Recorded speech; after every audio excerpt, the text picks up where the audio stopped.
Ladies and gentlemen, boys and girls, children of all ages, freaks and geeks, trolls and derps alike, welcome.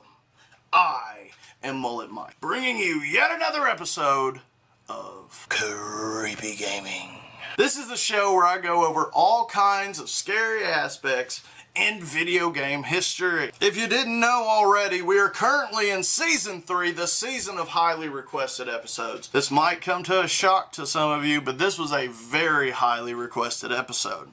Today, we will be covering none other than Red Dead Redemption. Thanks to all these fine folks right here, we appreciate it. Thanks for all your support and suggestions. So, without further ado, turn the lights down and the volume up as we journey into some creepy gaming.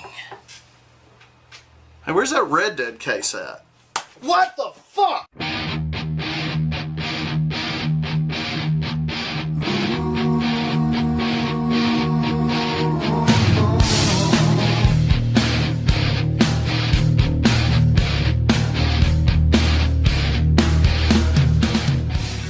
My name's John Marston. Released in 2010 for the PS3 and Xbox 360, Red Dead Redemption told the story of a former outlaw fighting for, well, his redemption. Developed by Rockstar, the makers of the GTA series, you play as John Marston, a former outlaw who wants to move on from his past and focus more on his family. Redemption is the spiritual successor to 2004's Red Dead Revolver. This game is awesome. Beautiful graphics, amazing storytelling, perfect musical score, and hours upon hours of replay value. I can't praise this game enough. Taking place in 1911 in the American Old West, this game actually plays it pretty straightforward and down to earth, much like the GTA games. There's an open world environment, main story missions, side quests, plenty of extracurricular activities, and a ton of wilderness to explore. I mean, look at the size of this map.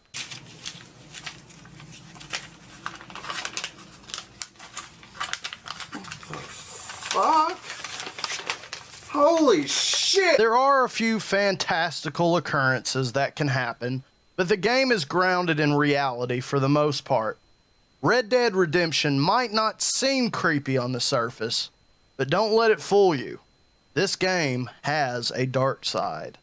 Now, because there is so much ground to cover, I will not be talking about Undead Nightmare in this episode. It's too different. I consider that a completely separate game in its own right. Today I will be talking about creepy aspects of the main game, and I'll get to Undead Nightmare sometime down the road. Now this episode of Creepy Gaming is going to be different. I won't just be going over creepy Easter eggs. I'm not just going to go over my favorite scary locations or side quests. Saddle up, motherfuckers, because I'm about to cover it all!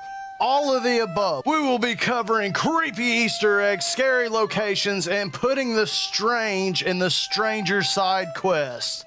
This is gonna be good. Now, let's start this creepy expedition out in the old sleepy town of Tumbleweed. Much like the ghost town of Tarnation from Red Dead Revolver, Tumbleweed was a large town, but later abandoned after the railroad was built. If you get your hands on a newspaper in the single-player campaign, you may stumble across an article claiming that Tumbleweed may actually be haunted. This caused an uproar in the gaming community and made players venture out and explore the old ghost town. Rumors began to run rampant. Rockstar has a reputation for planting creepy hidden Easter eggs in previous games. Why would this one be any different? That one single newspaper article started a debate that comes up every time someone mentions this game. That debate has lasted to this very day. Is Tumbleweed haunted? Well, there is no doubt that going to Tumbleweed at night can be a creepy experience by itself. The ghost town consists of 4 major areas: the church and graveyard, the barn, the mansion on the hill, and the town itself. Let's start with the church. Going to the church in the middle of the night, you'll immediately notice that there is a light coming from within the building. Creepy, considering this town is supposed to be abandoned. In all fairness, Tumbleweed is used as a gang hideout in multiplayer, so it's probably their light. Outside of the church lies a small graveyard. Something strange that you may notice is that most burial plots are old with aged tombstones, but a few of them look fresh, as if someone has recently been buried there. If you get a chance, be sure to check out the epitaph on the tombstones. Some of them are actually pretty funny, but others can be quite morbid. It should be noted that there are several graveyards throughout the game, from Coots Chapel to Old Fellows Rest, each with their own creepy vibe. Be sure to check out those locations if you get a chance. But anyways, back to the topic at hand, the Old Tumbleweed Church.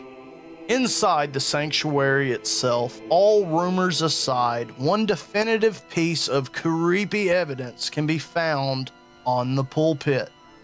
If you look closely, the words, "The devil has gotten into that beast," have been carved into the wood. So what does this mean exactly? Well, there are several sketches and carvings throughout the course of the game. Most of them are actually cheats, but this one is not for whatever reason. So what does this saying mean? There's a lot of theories out there, but most players believe this is reference to the war horse, or even the old skinny horse, which can sometimes be found oddly hitched in the abandoned ghost town.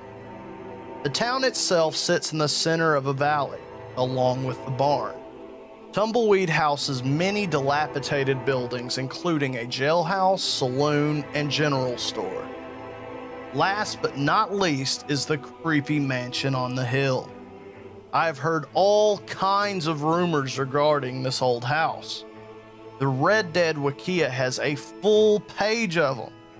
Rockstar has played it really smart by pleading the fifth and not confirming nor denying any of these allegations. Reports have claimed hearing voices, strange sounds, seeing ghostly apparitions, and witnessing floating lights. Because of all the rumors and reports, I decided to investigate Tumbleweed myself, just to see what kind of footage I could capture. What you are about to see has not been changed, altered, or edited with sound in any way. This is the raw footage. So all rumors aside, this was the hardcore evidence I could find. The mansion itself has 3 stories: the ground floor, a second story, and a basement. When I was on the first floor, I recorded this series of unexplainable sounds. You'll hear what sounds like footsteps, followed by the floor creaking, and then what sounds like a door opening. Listen closely, you'll hear the music, but if you listen past the music, you'll hear what sounds like either a door shutting or closing. Also, I want everyone to know that I was alone in the house at the time of this recording.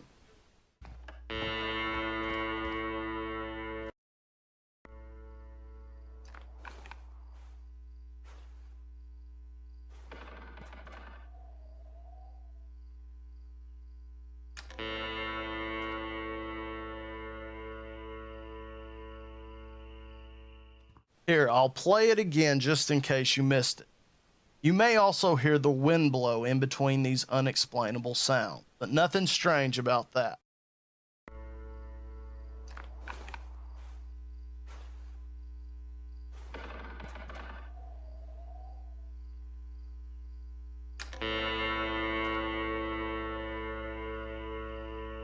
I really don't know what to make of it. That's just what it sounds like to me personally. Let me know your thoughts and theories in the comments below, or if you've had your own experience in Tumbleweed. I don't know if these sounds are in any other abandoned buildings or if they were just programmed only to be specifically in the town of Tumbleweed, but either way, I thought that was pretty creepy. The basement level of the house has a really eerie vibe. With its tight corridors and low lighting, it actually reminds me of the basement from the Blair Witch Project. Here you will find a gold location for all you treasure hunters out there, but it begins to get creepy when you will soon discover an old wooden casket nearby. There is no good reason for this to be here. You'll see other caskets around the game, but never in a house like this. I don't know what to make of it. The next Easter egg, if you even want to call it that, requires you to go to the Tumbleweed Mansion at 6 in the morning game time. If you look up in the sky, you will see a large group of bats fly towards the house. As far as I know, this is the only time and place in the game that this happens. Pretty strange considering that the town is supposed to be haunted. Now, there are tons of animals in this game. It should also be noted that unlike every other creature in this game, the bats cannot be shot or collected. Now, whether or not there really is something creepy programmed into Tumbleweed, or if it was just a giant rumor started from the newspapers planted by developers, it has given this ghost town a certain mystique and wonder about it. Now let's talk about some of the stranger side quests. There are several of these side missions throughout the game. They're optional and not pivotal to the plot, but I suggest you play a few. For a game that has a more realistic tone than, I don't know, let's say Saints Row, there are some very, very bizarre side quests. These strangers are marked on your map with a purple question mark, and they are scattered throughout the game's vast map. On the mission Flowers for a Lady, a strange old man asks you to retrieve certain flowers for him so he could give them to his wife. Once you return to the old man's cabin with all the flowers, he asks you if you want to come in and meet the missus. Well, this is how the mission concludes. Come on in, have some tea with me and Annabelle. I'm sure she'd love the company. All right, maybe just for a few minutes. This is my other half, lovely Annabelle. Okay, what the fuck?